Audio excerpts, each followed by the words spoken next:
of Desert Storm, a successful public speaker, and he's known for his exceptional communication skills with expertise in the realm of networking.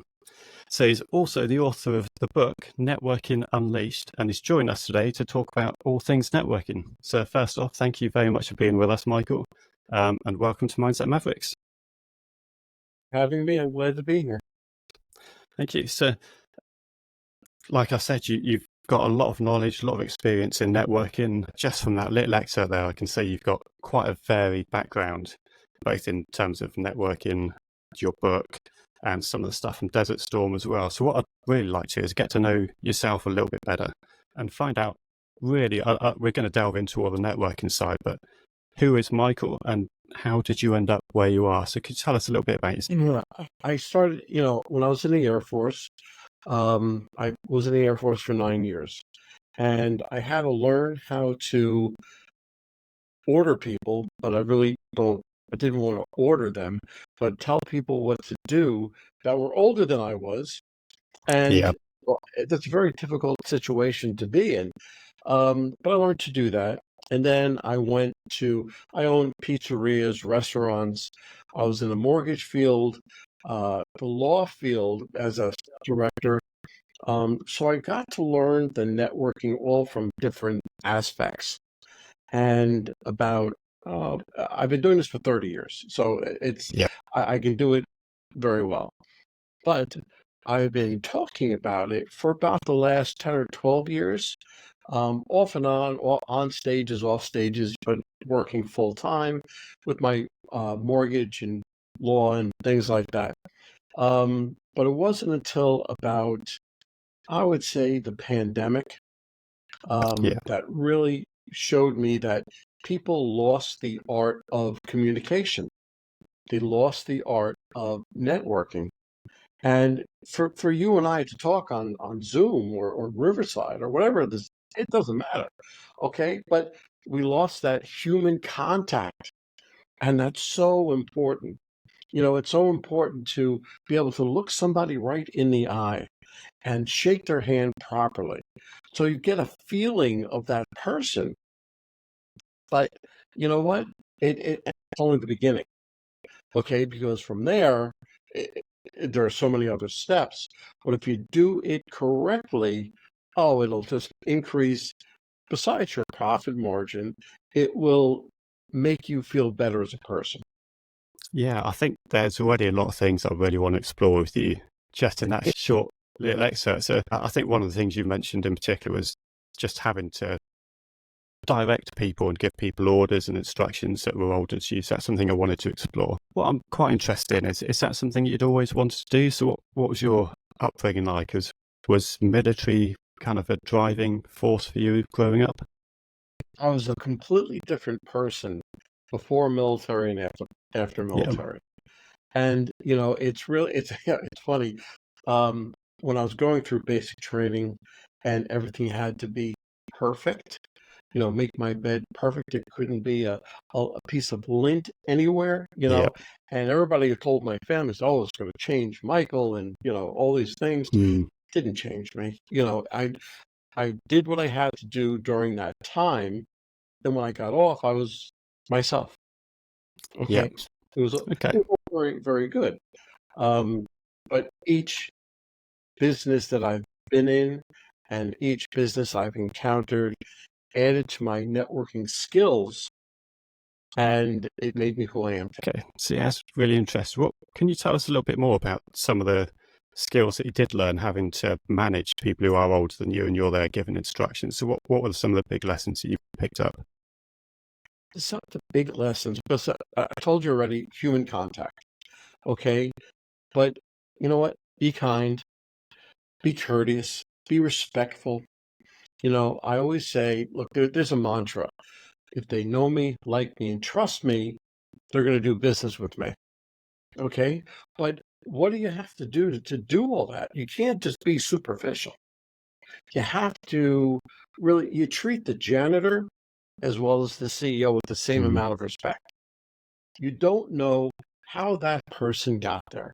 You don't know if he's the brother-in-law of the CEO. Okay. He's there. He's a human being. Be polite. Be kind.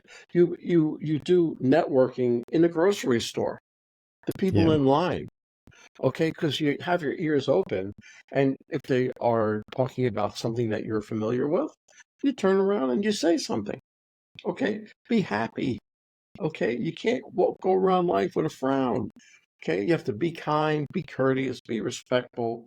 It all comes back to you. Yeah, I think one of the things you just said was about treating everyone, whether it's CEO, whether it's a cleaner, janitor, or anything, really resonates. 'Cause that's one of the things that I've really focused on every day, and it's whoever those people are and whatever the jobs they're doing, there's somebody that's enriching my life. I need somebody there to be taking the bins out. I need somebody to buy a ticket from at the cinema. And whatever job you're doing, that's bringing joy and making your life enriched. So yeah, you should be treating everyone, as you say, exactly as an equal. Absolutely. And one thing about the military, everybody wore BDUs, BD, battle dress uniforms. Okay. Um, didn't make a difference what color, where you came from, or anything else. It was one brotherhood. And if you can treat everybody with that amount of respect and courtesy, it'd be a much better place. Certainly. So one of the things, again, you touched on was just about meeting somebody and chatting to somebody in line at the grocery store or wherever that may be. What is the first thing that you do when you meet someone? How do you build that connection? How do you try and get that fast connection? Because often you only will get a few seconds. Well, you have to look the person in the eye.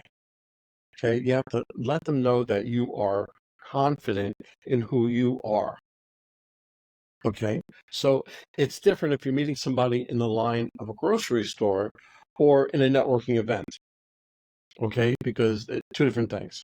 One is you're just saying hello and being nice, and the other one, you have a mission. Okay. You go and you meet somebody in a networking event. It is, you look them in the eye, but you shake their hand firmly, not like a dead fish, not like any, shake it firmly. And then you begin the process. When you first walk up to a table in a network, you listen, you never talk. Okay. That's the worst thing that anybody can do is they'll immediately start talking.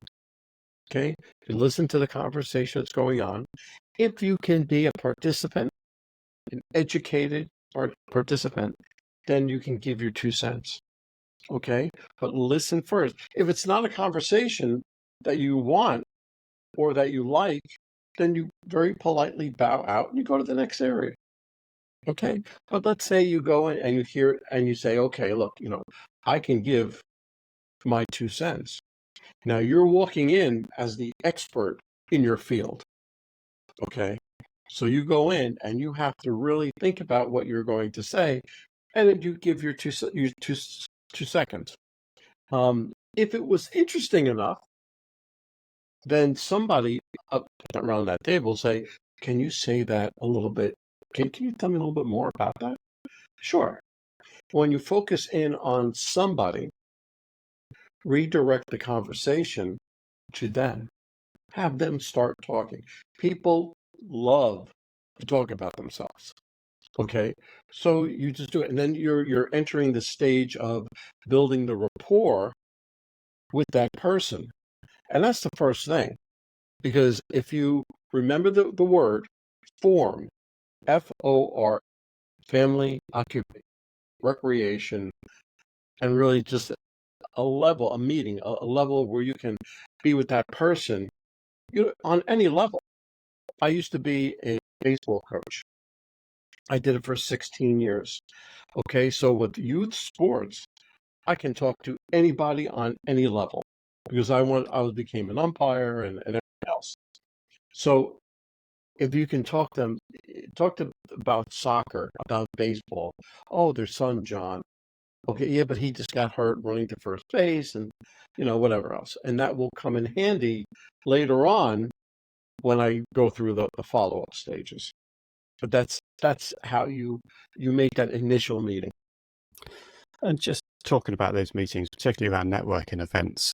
So I know you've talked about some of the different things you can discuss and use form as your mnemonic there. But is there much planning that you would do to go into these kind of networking events? How much would you put into the preparation for doing these kind of networking events and trying to build those relationships? Well, there's not a whole lot of preparation, but what you can do is, everybody gets a map of all the tables and all the networking events and everything, has everybody listed. There you can hone in on the companies that you want to visit or the people you want to speak with. Now, during the meeting event, you don't know who is who. Okay, so you're going to walk up to the table and you're going to start doing your thing. Okay, but when it comes to the event itself, you're going to be specific into the tables that you're going to go to and visit. They're only 3 or 4 hours long. Okay, if it's an all-day event, then you have a little more time. But one thing I say is, you go to a networking event, you be early and you stay late. Yeah. Okay, because you want that full effect and you want to get hold of everybody. Yeah, and just while we're talking about networking events, is there particular do's and don'ts that you would suggest for networking events? Well, absolutely. The do's and don'ts are basically when you first meet somebody. The, I said, look them in the eye and give them a firm handshake and listen. Don't talk. You know, Flip that over. Okay, because the worst thing you can do is somebody going to walk up to you and they're going to look like this. Okay, they're going to look away Mhm. from you and they're just going to shake your hand like, oh, hello, how you doing? Okay, and right there you're going to say, I don't want to talk with this person. They don't even know how to communicate with me, let alone tell me what they do. Okay, so I will move on to the next person. I was at a networking event and a guy came walking, we were talking, and a guy came walking up, had his business cards out, gave each one of us, about 5 people at the table, gave each one of us his business card. Said, look, I want to talk to each one of you. My name is Never Joe Schmo, and I want to get with you, but give me your business cards and I'll contact you afterwards. And he left. And everybody was there looking at their business card, like, well, we all just Mhm. took it and threw it out. Okay. So, you have to treat your business cards as if they're money. You Okay. only give your business cards out to specific people. And listen, if you're doing your job correct at the networking event at the table, people will ask you for your business card. Yeah. Yeah. One of the things that can be quite tricky, I know there's a few tips there and about making sure you do make eye contact, being confident in your approach and knowing what you want to express in that conversation. But there can certainly be difficulties if people are introverted, for example, and I think extroverts can face some different issues. Is there tips or tools that you would suggest, things that could help an introvert make those connections and really push those boundaries, force themselves to get into this networking? It's funny. The last 4 or 5 podcasts I've been on, they've all asked me about introverts. Apparently, that's a big thing in a networking event. Is what if I'm an introvert and I want to go to networking events? I work inside sales and I'm good on the phone and everything, but in large amounts of people, I'm no good. It's very simple. Now, I told you I was in the Air Force, so I'm going to use the term wingman. Okay, if I'm an introvert and I have a friend who's an extrovert, I'm going to bring them along with me. Now, they have to know about me, about my company, and what I sell. Okay, so I always say go to networking events alone, by yourself, Mm. because you don't want to share these people with anybody. Okay, but here's the exception to the norm. You're going to bring your wingman. Okay, so what's going to happen? Well, you walk up to a table, and I'm already shy and I don't know what to do. But my wingman is an extrovert, okay? And they are going to listen for the conversation and they're going to pick and choose the opportunity to put in something that I do. So now, if the conversation will go around to something I do, it goes, oh, you know something? Michael happens to be a professional in this field. What do you feel about that? And then that gives me the opportunity to talk. Okay, so now that's going to help me come out of my shell. But figuring about 3 or 4 hours, let them sit with you at a table, go to different tables, go to different booths and things like that. It's not going to go away the first time, but I'm going to be better. And not the second time, maybe the third time or the fourth time, I won't need them at all, but I will have gotten there slowly but surely. That was coming on to one of my next questions, which was around nurture and nature, and how much of these communication skills can actually be taught, and how much of it's innate. Well, in my book, okay, Networking Unleashed, it's kind of like a step by step. And you know a lot of it, okay? A lot of it is just common sense, common decency, common courtesy, okay? But it's knowing what to do at certain steps. You can be the best person and you can introduce yourself and you can have a great talk with one another. But if you don't follow up, then you might as well not even have gone there at all, unless you're going there just for a night out. Okay, so but unless you follow it up correctly, because some people go back home, they send an email, and they wait, look their thumbs. I can't believe that person hasn't talked to me. They haven't discussed anything with me. I'm not gonna go to a networking event again.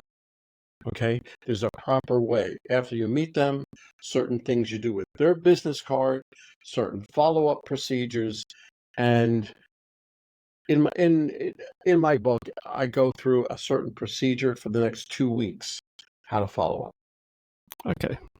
So one of the things you have touched on was, again, talk about nature and nurture, and we've talked about not optimism, sorry, but extroverted or introverted. Do you see any pitfalls of being an extrovert when it does come to communication or networking events? Is there specific things that, as an extrovert, you should be looking out for or being aware of? Sure. If you're an extrovert, listen, I'm a happy person. I love to speak with people.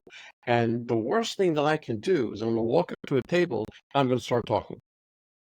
Okay. I love to talk. Da, da, da, da, da. Okay. The worst thing I can do. So I have to control myself. I'm going to walk up to a table and I'm going to shut up. Okay. I'm not going to say a thing. That's difficult for me. Okay. Because Yeah. I love to talk. Okay. So I'm going to go up. I'm going to listen for that conversation. And I'm just going to add my 2 seconds. So now, you're a 30-second elevator pitch. You have that all memorized. And he's like, oh, I'm just waiting for somebody to ask me what I'm doing. Okay, throw that out the window.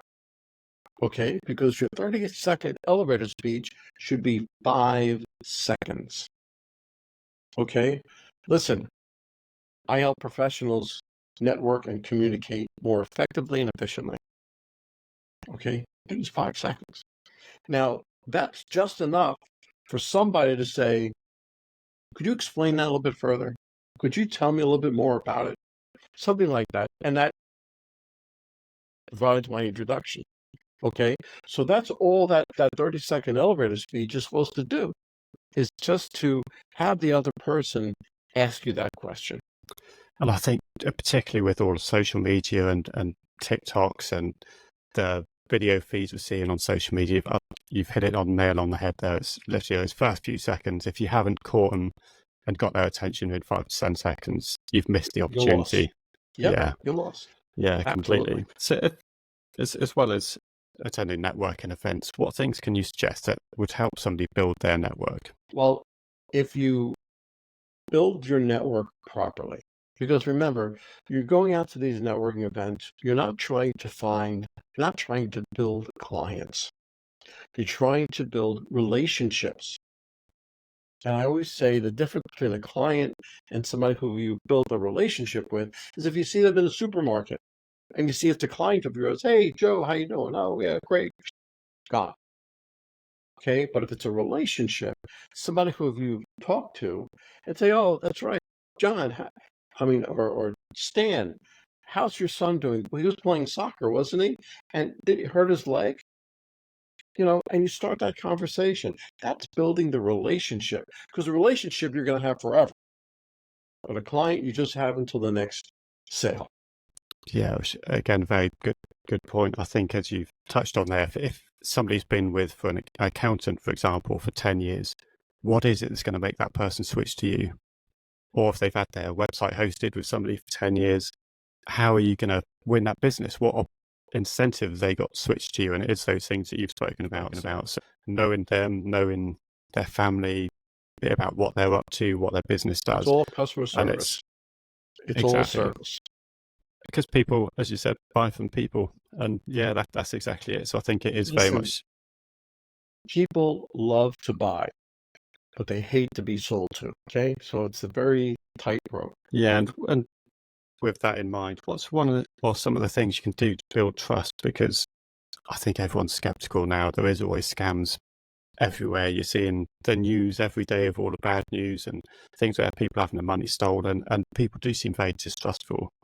And I think that's kind of enhanced with COVID as well, where you've lost that face-to-face meetings and people became a bit more insular. So how can you build trust? Well, you do that right in the beginning, right when you're building that rapport, after you've had a talk and they're talking about themselves and say, well, tell me about your business and what you do. And of course, they love to talk about themselves and they talk and say, you know something? I like your business so much. How can I be the best referral source for you? How can I help you? How can I be the best salesman for you? Now, I haven't told them anything that I do. I haven't asked them to do anything. You have to have the mindset of going to a networking event to give, not to get. Don't go thinking you're going to make 1,000 sales, okay? But you're going to go thinking, I'm going to be a salesperson for the next 15 businesses, okay? So that's really one way where they're going to say, really? Okay, what do you do? And then you see that they're asking you for the information. And that's when you exchange the business cards and everything else.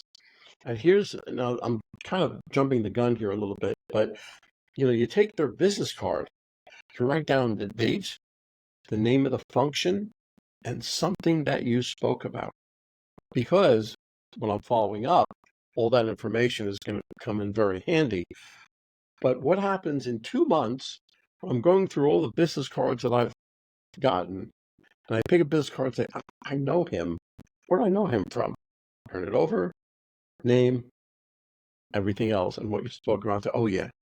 Okay. But that will come in when you begin your follow-up, because your follow-up is just as important, if not more important, than meeting him personally.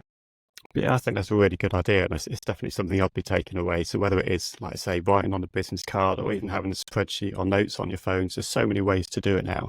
And it's just those little snippets of information which is going to help build those relationships, build that trust, showing that you've remembered who they are and a little bit about that person. So I think that's a brilliant tip that I'll be using in future. Good, So good. something I would like to talk about is just communication in leadership, really. I think there's traditionally been a lot of the kind of ethos has been don't be vulnerable as a leader. You're the one that making decisions. You're the one who's essentially directing people what to do, and be a boss. Leave your problems at the door. Is that something you have seen yourself, or that you buy into, or what's your view on that?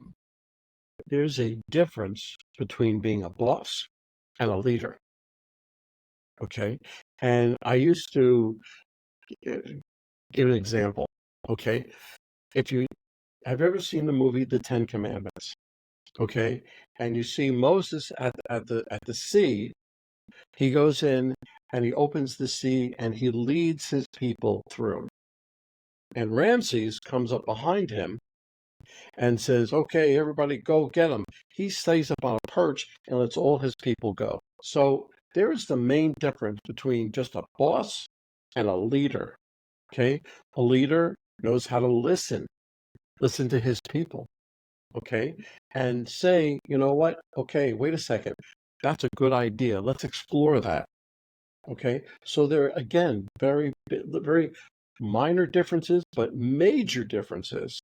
Because if all of a sudden, you know, a person in the group and on your sales team says, you know what, he listened to me and he's exploring my idea, well, that increases their confidence level.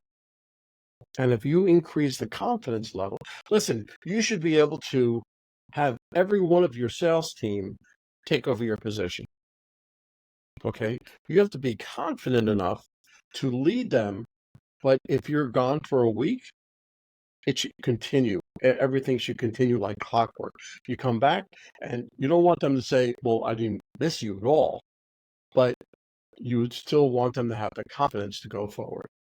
Yeah, I think something I've certainly tried to put into my teams that I've led is meaning, safety, and resources. And that is all those things you're talking about there. It's meaning, it's empowering those people to make decisions. It's Yes. letting them know, like you say, you're steering the ship, but everyone else is actually running it. And it's just making sure that your team do have meaning. They feel valued, opinions listened to. They've got safety, psychological safety to speak up if they feel that something's needs doing or Yes. should be doing differently, or if they want to, it's kind of challenge one of your decisions, but they need that safety and the resources to be able to do that. So I think that very much taps into what I try and do in my teams. Is that something you've experienced yourself, though, as a leader? What do you think about the leaders that you've worked with in the past? Certainly in the military, I can imagine it can be a very demanding, very much, this is a decision, this is what we're doing. But is that the real life experience, or what's your experience of leaders? I've had them both ways. I've had them both ways. I've had the bosses, and I'm going to use the term boss instead of a leader because that's what they were. Came in, told what to do, and left. Okay. And even when upper management told them to get involved, they got involved the minimum amount and they left. Okay. But I was also, I really enjoyed the leaders that I've had in different businesses. I recently moved down from New York to Georgia, and I took a job. I managed the golf department in Dick's Sporting Goods, and the store manager that we had, it was a multi-level store and had 1,000 different employees. But he took the time. He made you think that he was right there on the front lines with you. Okay, so when he said, Michael, tell your team you have to do this, he was right there also for those questions and things like that. He didn't just bark the orders and leave. Okay, and he turned out being a friend more than a Mm. leader. That's the way you want it. You want somebody who has your back. I used to, uh, when I was in the Air Force, they said the worst thing you can do is not make a decision. Okay, because the supervisor above me, he said, look, you have to make a decision, right or wrong. You're going to have to make a decision. If you're right, good, we're going to go with it. If you're wrong, we're going to back you up. Okay, and instill that bit of confidence. And I was a police officer. Okay, so I Mm. really had to make sure that my decisions were correct. But that was just the beginning of my climb. Okay. And is there a certain experience that you've had that have kind of shaped the way that you've led? So you've said about a good example there, but is there things that have kind of sparked an innate feeling in you that's made you think, I never want to lead like that? Have you had some of those experiences? I think you said you've had some good and bad experiences. You've just shared a good Yeah, one. yeah. Well, every bad experience, it in the back of my mind, I'm going, okay, check. That's something that I'm not going to do. That's what I'm not going to do. And if you get enough of those checks, and if you get into that position of management, supervisory, or above, then you have to, as long as you can recall everything that you don't want to be, then you're doing well. So, I was a manager, a supervisor, I was a director, I was the owner of businesses, and I had to remember everything that I had to remember all of the bad as well as the good, and try not to do the bad. And nobody's perfect.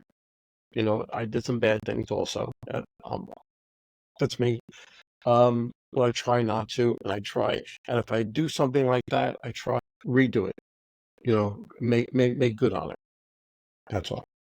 It's good to hear you've had experience at all those different levels too, because I think a lot of our audience, they might be, for example, aspiring founders of businesses or aspiring to be executives of large multinational corporations, and from all levels really, from people who are still going for university, learning a craft. So do you feel there is a difference in style of communication depending on where you are? Is there things that you would differ? Well, yes, a lot of the keynote speeches, the breakout sessions that I talk about, it involves all of that. I'm doing a workshop, I think in Ohio, coming up very soon. I'm going over all of these tactics, but it's not a room full of just salesmen. It's the business owners as well. Okay, because if you can't do it, how can you expect, if you can't do it for your company, how can you expect somebody to do it for you for your company? So you have to have that you have to have that mindset. And it's very interesting, um, very good, and I think you'll be better as a person when you come out of it. Okay, so touched on some of the things you do. So I know you've mentioned obviously your book and you do workshops as well. So what things are you offering as a service to learn a bit more about networking and where we can go and develop some of these skills?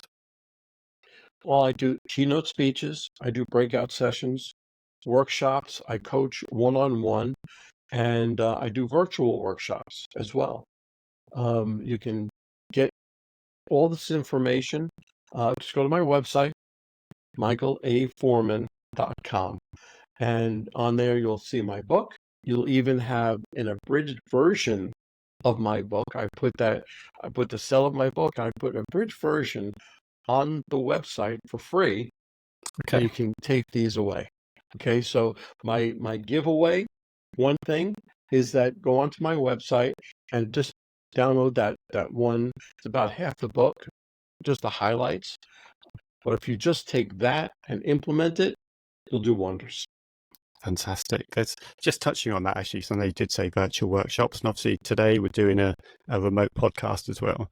And a couple of years ago, that just wasn't a thing. Zoom wasn't around. You didn't have all these remote recordings that we do now.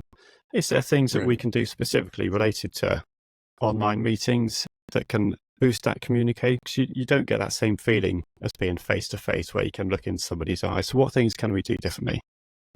Okay, so virtual is very, very different than in networking. It's up to the host to make it interactive. Okay. Listen, I've been on a lot of webinars, and all they've, the saying, okay, look over here. This is what we did. This is what you should do. Every once in a while, oh, hit the button to raise your hand, because and that's all they ask. Okay. You want to ask questions to your to your people. Um, who does this? Oh, you did, Joe. You do that? Okay. How do you do that? Okay, what do you do that's different than what I'm teaching? Because it might be better, might be worse, but it's going to show that interactivity, and you have to inject humor. Okay, Yeah. you can't be there stone faced. It doesn't work. Okay, I listen. I consider myself a funny person, funny looking. I don't know, but funny person, and I inject humor into just about everything that I do. But listen, if you are not humorous, if you're not funny, don't do it. That's the worst thing, because you can always tell when somebody is forcing that joke, Yeah. and it's more funny that they're forcing the joke than the joke itself. Mm. Okay? So that's the difference. Yeah, just because we're talking about your expertise in networking, you've been at this for 30 odd years now, it's a long time.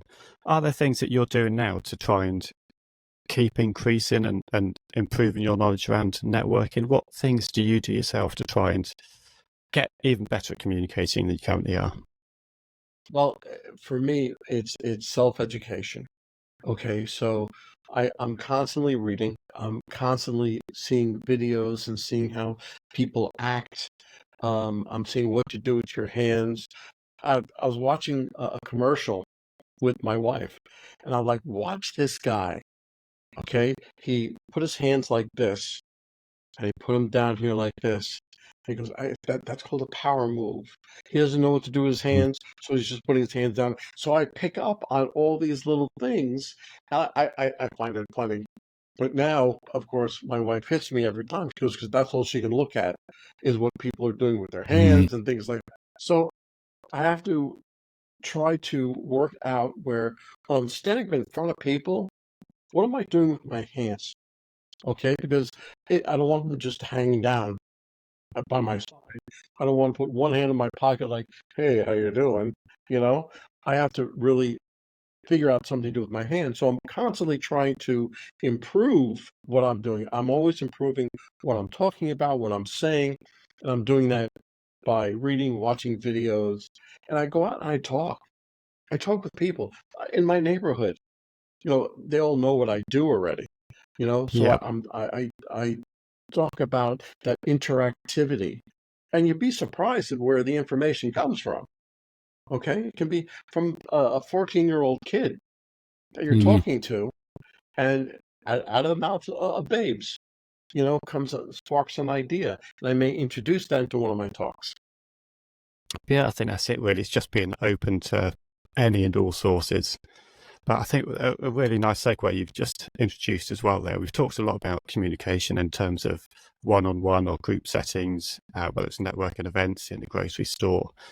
And with your public speaking experience, is there particular tips that you can give us around public speaking and the body language? Because I think that's so much part of the communication as well, which we've not really spoken much about yet.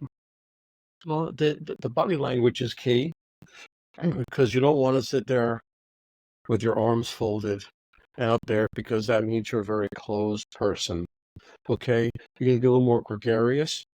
Um, with public speaking, it doesn't depend on how many people are in the audience. Listen, I've talked to people with hundreds of people in the audience, and I've talked to people where there were 10. Okay, so the amount I change the influx, my voice, it changes when I'm speaking lower or higher, when I'm speaking to the people in the back, or I'm speaking just to the people in the front. Okay, so you have to figure that part out. But all of this would be for naught. Okay, because let's say you did everything you could, even besides the public speaking. We just jump back to the networking event. Okay, let's say you gathered all the cards, you gathered everything, and I wanted to make this point because it will definitely make a difference to anybody who is listening. The follow up. The follow up is so important. Okay, so after you go to the networking event, you come back home. I spoke with somebody and they said, I always wait till the next morning and I send out emails and everything else. They said, because I've already sent mine out. Okay, so when you get back, you write down the email. Hey, Joe, glad to meet you on this date at such and such an event. We spoke about your son, John. He hurt himself playing soccer. Sorry to hear that. Hope to speak with you soon, Mike. I didn't put what I did. I didn't put a date I want to talk to him. Nothing like that. It was just a thank you email. Mm. That sets me up for the next day. The next day, I take out a thank you note. I write a handwritten thank you note. Okay, nobody thinks of this anymore. Hey, Tom, I saw you on this date, such and such, at this event. I spoke to you about your son, Johnny. I'm sorry he hurt his leg. I hope to have a cup of coffee with you soon. Now, I introduced a cup of coffee in the note, and I sent that off. So now, if they were a decent person, they will have contacted you by email or anything else. Some people actually call, but that's a different Yeah. story. All right. So let's say that they still have, you wait about 3 days, no response. Now, that thank you note increased your response rate to about 80%. Okay. But let's say they still haven't talked because they can be busy, they can be on vacation, they can, anything. Give them another email. Hey, Johnny, how are you? This is Mike. I saw you in such date, such a time. I spoke to you about your son Johnny. Um, I was looking at my calendar and I see I'm free Tuesday or Wednesday of next week for a cup of coffee. How's Tuesday? And send that off. Positive or negative, you want a response. Okay. So you're going to wait another 3 days. And if it falls out on a Friday or something, you write almost the same thing. Listen, I hope you have a great weekend. That kind of gives them the weekend to do it. Now, you're up to about 95%. Most people, most people will answer you positively or negatively. Doesn't really matter. Okay. But for those 5%, even 10% that don't respond at all, you really didn't want anyway. You put them into your put them on your mailing list and start a drip campaign. Okay, but you usually get some sort of response, some sort of response from all of that follow-up. But that is so important from the networking event, and that goes into public speaking also. Because if I'm hired to go speak at a conference, even if it's a breakout session, I'm going to give the event manager a handwritten thank you note and thank them for their time. It goes such a long way, and people don't get thank you notes anymore. Yeah, So it does. It goes even further. yeah, I think that's such good advice, and for so many reasons. I think partly, like I say, it's just a little bit unique now to get something handwritten. It doesn't happen, and I think the other thing people need to be conscious of is it's quite easy to think I've sent one message, they're not interested, going to give it up. But actually having that communication, people do lead busy lives. They've got appointments, they've got work schedules, family, everything else. Like, give that opportunity. It's one, if you're contacting 3 times, maybe it's just keeping your name in their mind. Even if it's not now, it might come up later. 5 times. 5 times. They don't, because normally a person does not respond to you to like the fifth touch. Okay, it takes that long, but then once you get them to respond, they're becoming that client, not that sales pitch. Okay, that's starting that relationship and start your whole thing. Yeah, I can attest to being guilty of that as well. Of receiving a message, thinking I'll respond to that later, or it might not be the right time. But that continued contact, somebody showing interest and continued interest, they're the ones at the top of the list. When you think, right, actually now is what I need. I need a person to do this job, and that name's right there at the tip of your tongue. Exactly. So yeah, no, there's been some really good advice, and some that I'll definitely be taking away with me. I particularly like the idea of making a note of who you're speaking to, what are the personal facts, what event was it at, what date is it, and doing those personal follow-ups. That's something I'm definitely going to be trying to be a bit more conscious of myself. What I'd just like to finish off really with, Michael, is just a couple of your kind of best takeaways from this session on network. If there's something you think our listeners, if there's one thing you should be taking away going forward into your lives, whether it's business or personal, what would that be? I'll give you 3. Okay, they're very, very important. Eye contact, shake their hand firmly and confidently, and when you start to follow up, remember that follow-up note, that handwritten note. Okay, because one is just as important as the other, and nothing is better than when they're sitting in their office and they all of a sudden they receive a thank you note. They say, "What's this?" It's a thank you note for that networking event that I just went to.